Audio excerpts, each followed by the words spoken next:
Helen Yee here with Eyes on the Game. I'm here at Syndicate MMA in Las Vegas, being joined by the man of the hour, the head coach and owner of Syndicate, Mr. John Wood. Now, first off, I know you've been extremely busy, a lot going on, and you came back here not too long ago from Golden Boy MMA with Tom Lawlor. Can you first off kind of talk about how that went?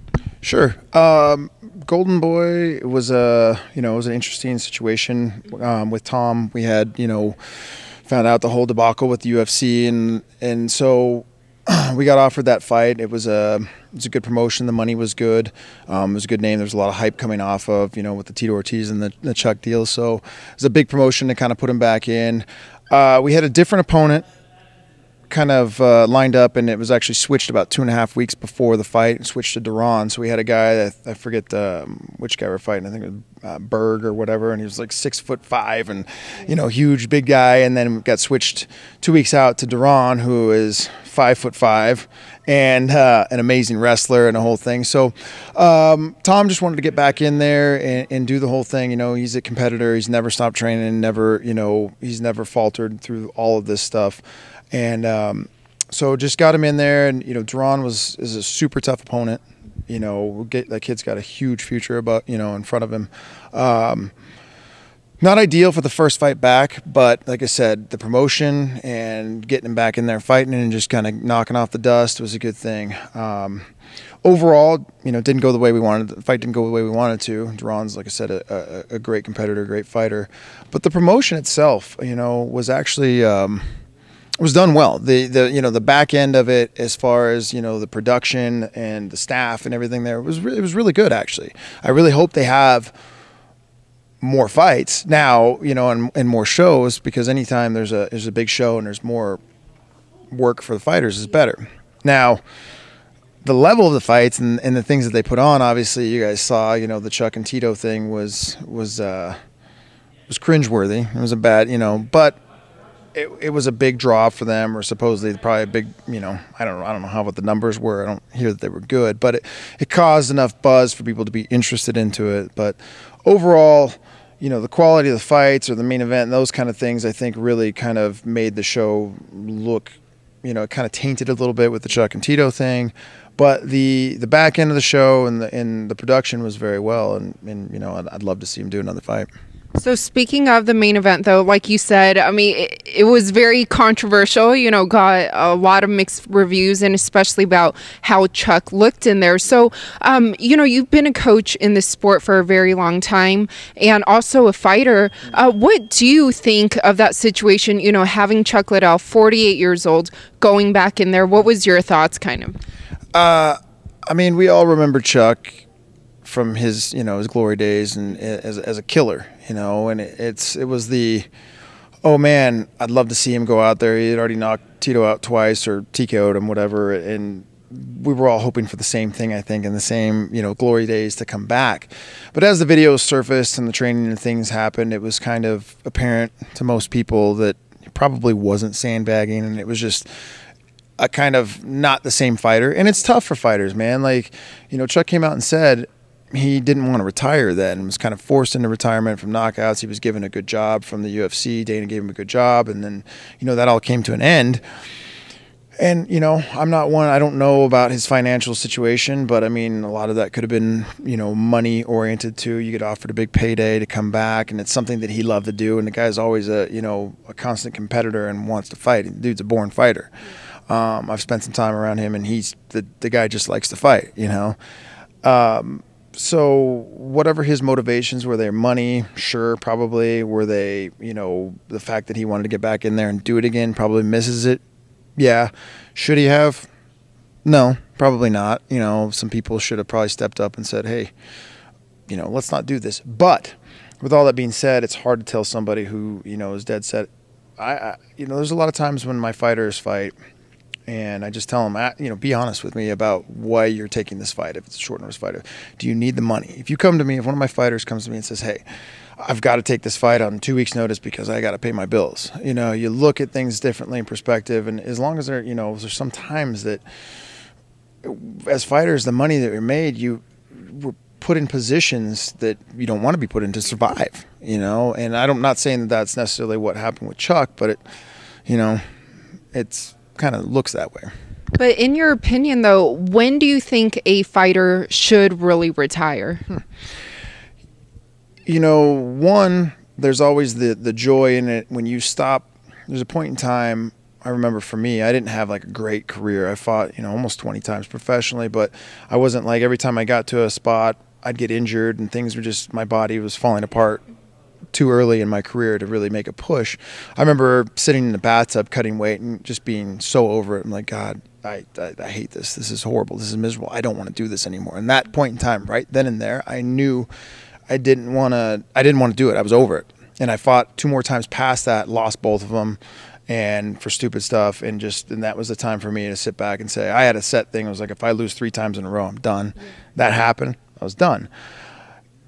When you lose the love of it, you know, that's always kind of a telltale, but like there's health issues. There's, you know, when your chin goes, when you're getting knocked out, you know, you want to be able to play with your kids when you're, you know, old, or your grandkids or your things. There becomes a point in time when it becomes a health risk, you know, and when your body physically can't do it anymore, you hope that the people around you and the people that, you know, love and support you and your teammates and your former coaches, you know, your significant other can have that conversation and maybe say, hey, you know, you're not the same. Because a lot of times in our minds, you know, I still mess around and spar and do every week I train, and then sometimes I'll watch videos of myself and be like, oh God, I didn't know I looked like that. You know, it's a very, very complicated, touchy subject. Yeah, and there's like would you agree there's a different time for each fighter? Yes. Yeah, there's no set time. I mean, you look like Randy Couture fought successfully into his 40s. You know, I mean, even Tito right now, even like the fights are, you know, yeah, you got guys that, you know, Tito's 40-some years old and coming off of 5 wins. He's picking his fights well. They're well matched for him. You know, if you have the capability, that guy earned his keep and made a name for himself and a legend in the sport, that he's been able to, he's still a draw at that age and is able to pick and choose his fights that are good for him. If you can still do that at an even level, then that's fine. Everybody's times are different. Hunt, you know, came out, he's 44 years old too. You can obviously, age is the killer of all of us. You know, it doesn't matter where you're fighting, doesn't matter what your profession is. You can only do things for so long before it catches up to you. It just catches up to people different times. Yeah. No, very well said, and I completely agree with you. But speaking of big fights, a lot going on this month. I know the end of the month, you do have Michael Chiesa. He is fighting Carlos Condit, UFC 232. Next month, Joanne Calderwood. She is fighting. Before I get to those fights, though, Jessica Rose Clark, I believe she has a fight coming up. But it looks like she doesn't train here anymore. Can you kind of clarify, you know, the situation? Yeah.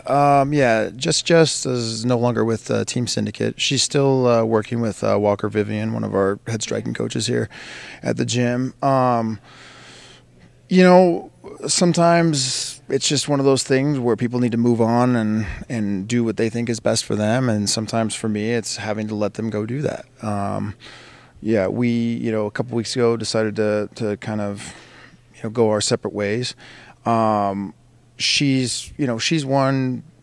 She's always kind of jumped around a little bit and bounced around from gyms, and you know, she has that gypsy mentality. She's even gone on record saying that. And there's times, almost every camp, it's been kind of a fight to keep her in the gym. She wants to float.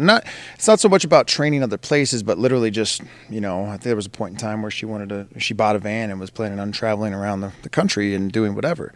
And maybe that's good for her. At the time, you know, I did say, you know, you should stay here, plant some roots, get you where you're going to go. You know, let's get you in the UFC, get you, you know, into the spots you need to be. And it worked. And then sometimes it just, you know, you just outgrow each other. And I think that's kind of a case what happened. She's going in a different direction. My gym, my team going in a different direction. And, you know, it was just time to part ways. But that happened during the camp though, right? Yeah. Yeah, a couple weeks ago, I think about maybe even like just 10 days ago or something like that. So she's a few weeks out. and it was just kind of, things just weren't clicking for me and her, and her here at the team and things like that. Just, it was very clear to see that, you know, all parties were kind of on the same page. Yeah, on the same page. Well, not on the same page, but on the same page of not being on the same page. It was, you know, it was just time for a change. She wasn't happy. We weren't exactly happy, you know, with the situation either, and people here weren't happy with it. And it just, you know, like I said, it was just a better thing. There's no sense in going into a fight for her when I don't believe 100% or support 100% into her, and she doesn't into me, and things. It just was better to, you know, go her way. I wish the best for her. I don't have any ill will towards anybody who feels like they need to improve themselves. If that takes them away from the gym, then it does. Yeah. So do you see or foresee her ever training with you again, or not at the moment?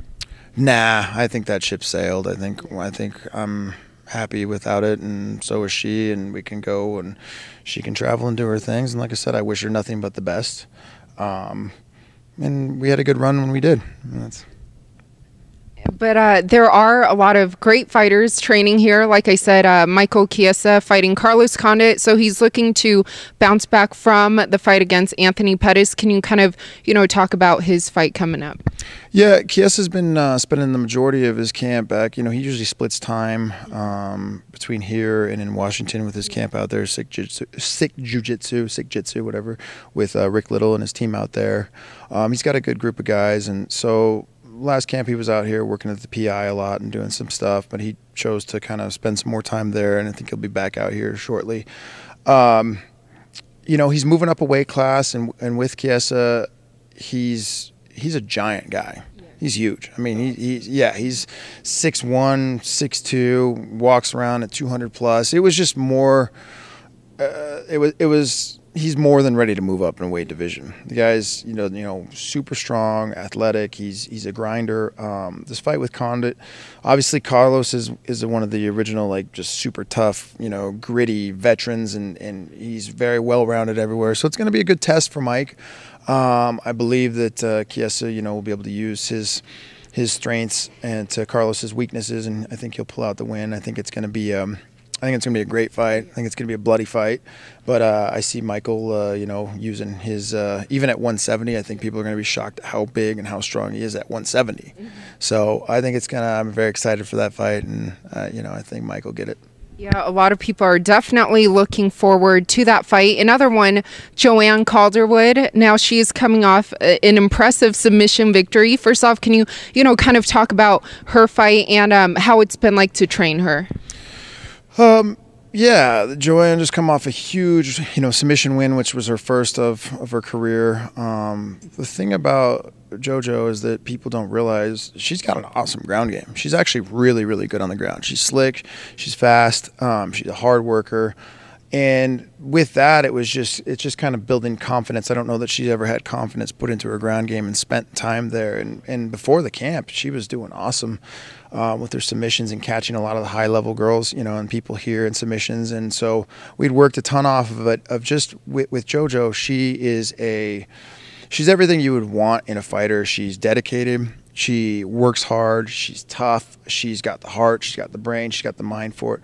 I feel like over the situation, she was on a kind of a little downslide there, and I think it was more of a mental thing of feeling confident. And so one of the things I picked up on real quick with her is just making her feel confident. And she's one of those fighters that if she feels confident going into the fight, I really feel like she can beat anybody. So it was just kind of sharpening up a little, you know, a couple of little things that I saw, the weaknesses, learning, you know, teaching her how to control a cage. And she's always been a great striker. Like I said, her ground was good before she got here. She knew what she needed to do, just maybe not when and how. Like, so we started putting that stuff together, and she's been awesome to work with, man. She's a grinder every day, never misses a session. She's always here early, warms up, great attitude, you know, helps her training partners, and just really, I see nothing but a big future ahead of her.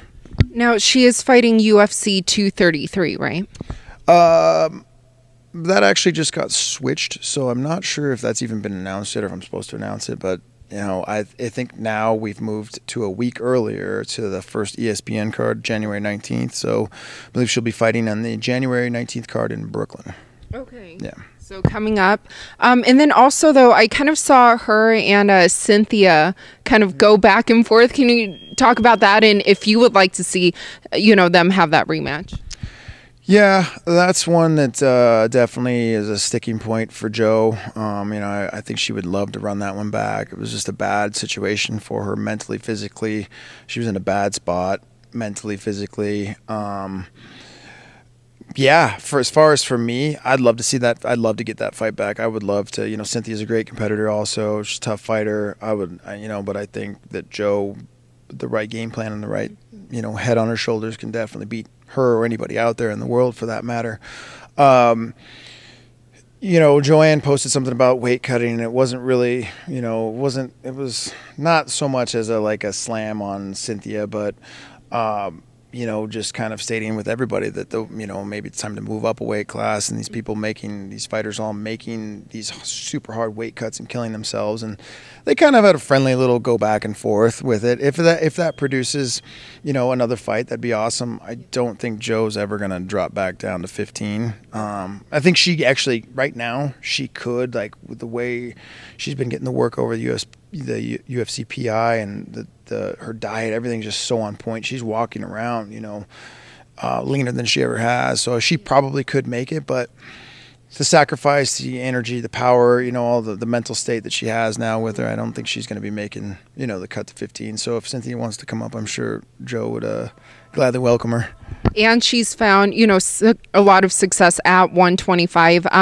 But like I said, you're always so busy. You train not only UFC fighters, but I know Corey Hendricks and many others. Can you kind of talk a bit more about, some of the other fights coming up with fighters? Yeah, we just had a big run towards the end of the year. Tom, Corey, Roxy, a lot of our fighters, and a ton on smaller promotions.